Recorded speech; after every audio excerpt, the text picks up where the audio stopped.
विक्रम शोध संस्थान पर आचार्य श्री विनम्र सागर जी महाराज एवं मुनि श्री विनंद सागर जी महाराज के प्रवचन हुए। इनमें उन्होंने जल संरक्षण, पर्यावरण, वृक्षारोपण पर विशेष जोर दिया।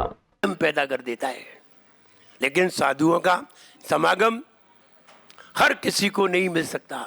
जब पुण्य का उदय ना हो, जब हमारे अंदर आनंदित लहर बाहर नहीं आनी हो, तो साधु मिलने पर भी हम साधु के चरणों में नहीं जा पाते। लेकिन जब हमारा पुण्य का उदय होता है तो हम दौड़ करके साधु के चरणों में आते हैं और आनंद लेते हैं। और ध्यान रहे, साधु के चरणों में जो आनंद आता है वो आनंद तुम्हें मंदिर में नहीं आ सकता। मंदिर में वो आनंद नहीं आ सकता जो साधु के चरणों में आनंद आता है। इसलिए साधुओं की शरण एक आनंददायी हुआ करती है, परमात्मा से मिलाने वाली हुआ करती है, परमात्मा का साक्षात दर्शन। जब भी साधुओं का समागम मिले आप दौड़ पड़िए। फिर बता रहा हूं, मंदिर में वो आनंद नहीं आता है जो आनंद साधुओं के चरणों में आता है। क्योंकि भगवान तुम्हें तुम्हारे जीवन की बातें नहीं बताते, भगवान तो अपना स्वरूप दिखाते हैं, लेकिन गुरुदेव तुम्हारे जीवन को महकाते हैं, तुम्हारे जीवन में आनंद उत्पन्न कर देते हैं। इसलिए साधुओं की शरण में सभी लोग जाना चाहते हैं। आज उज्जैन में पहली बार आगमन हुआ है, हम तो पहली बार आए हैं। महाकाल नगरी में महामुनिराज का आगमन,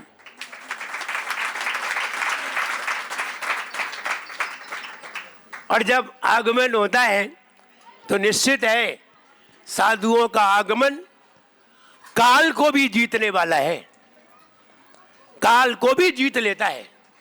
एक दिन वह उन्होंने अपना प्रतिनिधि करने के लिए अपने बड़े भाई नंदलाल यादव जी को यहाँ पर भेजा है। वो आज के मुख्य अतिथि के रूप में यहाँ विराजमान है और पूज्य गुरुदेव की उन्होंने आगवानी की। और अब यहाँ से जुलूस, भव्य जुलूस के साथ हम नगर में प्रवेश करेंगे। अभी तो केवल आगवानी हुई है, अभी प्रवेश नहीं हुआ है, अभी प्रवेश बाकी है। तो आप सभी लोगों को यहाँ पर पूज्य गुरुदेव के पहले प्रवचन सुनना, उसके पश्चात भव्य जुलूस के साथ अपन शांतिनाथ दिगंबर जैन मंदिर तक भगवान को ले जाएंगे और वहाँ पर ले जाकर उनकी और प्रगाढ़ भक्ति करेंगे, है ना।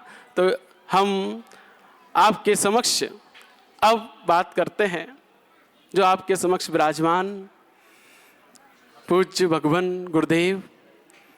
वैसे तो वो कोई परिचय के मोहताज नहीं है, पूरा जग उन्हें जानता है, समझता है, फिर भी हम बतला देते हैं आपके लिए कि पूज्य गुरुदेव क्या है। पूज्य गुरुदेव जब ग्रस्त अवस्था में थे तब उनके जीवन में 4 बार ऐसी दुर्घटनाएं आई कि यदि और किसी के जीवन में आई होती तो वो आज धरती पे ना होता। एक बार बस निकल गई पूरी ऊपर से, फिर भी कुछ खरोंच तक नहीं आई। दूसरी बार छत से गिर पड़े, फिर भी कुछ नहीं हुआ, जमीन पोली हो गई। तीसरी बार उनके यहाँ मस्तक के आप निशान देख रहे होंगे दोनों भावों के बीच में, ऐसा होली के दिन पत्थर पड़ा था, फिर भी बाद में होश आया। क्यों, वो भी बताएंगे।